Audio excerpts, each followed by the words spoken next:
League mega താരലേലത്തിന് മുമ്പ് 6 താരങ്ങളെയാണ് Rajasthan Royals ടീമിൽ നിലനിർത്തിയത്.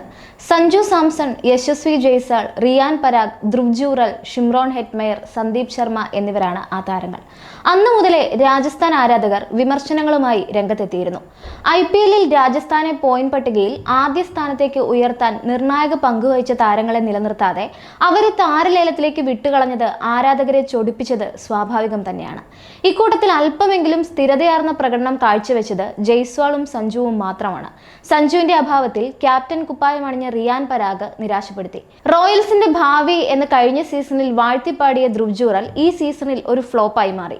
14 കോടി രൂപ നൽകിയാണ് ധ്രുവ് ജൂറലിനെയും റിയാൻ പരാഗിനെയും റോയൽസ് നിലനിർത്തിയത്. വിദേശ താരങ്ങളിൽ ഷിംറോൺ ഹെറ്റ്മെയർ മാത്രമാണ് ഉണ്ടായിരുന്നത്. ഇതാണ് ആരാധകരെ ഏറ്റവും കൂടുതൽ അത്ഭുതപ്പെടുത്തിയത്. ജോസ് ബട്ട്ലറെ ഒഴിവാക്കി ഹെറ്റ്മെയറെ നിലനിർത്തിയ രാജസ്ഥാന്റെ നിലപാട് ആരാധകർ നിരന്തരം ചോദ്യം ചെയ്തു. താരലേലത്തിലൂടെ ബട്ട്ലറെ തിരിച്ചെത്തിക്കാം എന്ന് പ്രതീക്ഷിച്ച റോയൽസിന് അതിനും സാധിച്ചില്ല.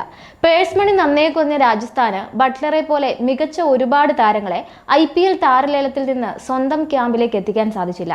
5 വിദേശ താരങ്ങളടക്കം 14 താരങ്ങളെയാണ് താരലേലത്തിലൂടെ രാജസ്ഥാൻ റോയൽസ് സ്വന്തമാക്കിയത്.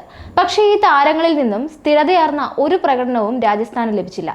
IPL 2025 സീസണിന്റെ തുടക്കത്തിൽ രാജസ്ഥാന്റെ മികച്ച താരങ്ങൾ ഫ്ലോപ്പായത് തുടക്കം തന്നെ പിഴയ്ക്കാൻ കാരണമായി. രാജസ്ഥാന്റെ വജ്രായുധം എന്ന് എല്ലാവരും വിശ്വസിച്ച ജോഫ്ര ആർച്ചറും യശസ്വി ജയ്സ്വാളും റിയാൻ പരാഗും നിതീഷ് റാണയും തുടക്കത്തിൽ തന്നെ നിരാശപ്പെടുത്തി. ആദ്യ മത്സരത്തിൽ വെറും 1 റൺ മാത്രം നേടി ജയ്സ്വാളും 1 വിക്കറ്റ് പോലും നേടാതെ 4 ഓവറിൽ 76 റൺസ് വിട്ടുകൊടുത്ത ആർച്ചറും ആരാധകരെ നിരാശയിലാക്കി. വിക്കറ്റ് കീപ്പിങ്ങിന് കൂടി ഫിറ്റ്നസ് ലഭിച്ചതോടെ സഞ്ജു തിരിച്ച് നായകസ്ഥാനത്തേക്ക് വീണ്ടും എത്തി. സഞ്ജു നായകനായി വന്ന ആദ്യ മത്സരം തന്നെ ജയിച്ചപ്പോൾ ആരാധകരും ഉറപ്പിച്ചു ഇനി വിജയയാത്ര ഉറപ്പിക്കാമെന്ന്. പക്ഷേ ആദ്യ മത്സരത്തിൽ മാത്രമേ ജയിക്കാൻ സാധിച്ചിരുന്നുള്ളൂ. പിന്നീട് ജോഫ്ര ആർച്ചറും യശസ്വി ജയ്സ്വാളും പതിയെ ഫോമിലേക്ക് എത്തി. പവർ പ്ലേ ഓവറിൽ വിക്കറ്റുകൾ നേടാൻ ആർച്ചറിനും സ്ട്രൈക്കിൽ ഏറെ നേരം നിന്ന് സ്കോർ ഉയർത്താൻ ജയ്സ്വാളിനും സാധിച്ചു.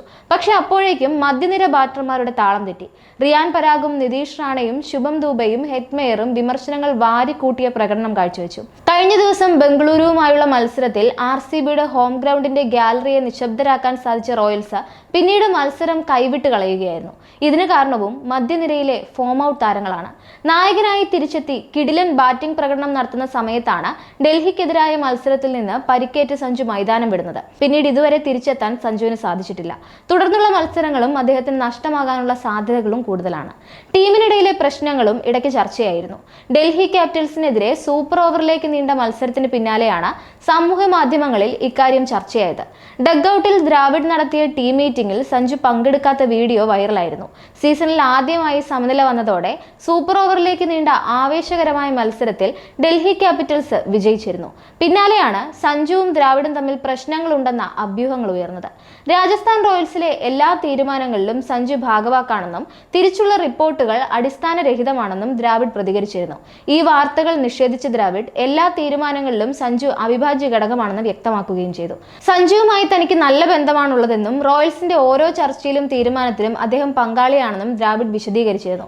എന്നാൽ ഇഷ്ടതാരങ്ങളെ നിലനിർത്താൻ കഴിയാത്തതിലുള്ള നിരാശ സഞ്ജു തുറന്നു പറഞ്ഞിട്ടുണ്ട്. എപ്പോഴും ആഗ്രഹിച്ചതുപോലെയുള്ള കാര്യങ്ങൾ വന്നുകൊള്ളണമെന്നില്ലെന്നും അദ്ദേഹം പറയുകയുണ്ടായി. എന്തായാലും രാജസ്ഥാന്റെ അടുത്ത മത്സരം ഏപ്രിൽ 28-ന് ഗുജറാത്ത് ടൈറ്റൻസിനോടാണ്. പോയിന്റ് ടേബിളിൽ ടോപ്പിൽ നിൽക്കുന്ന ഗുജറാത്ത് പടയെ വീഴ്ത്താൻ റോയൽസിന് സാധിക്കുമോ എന്നത് സംശയമാണ്.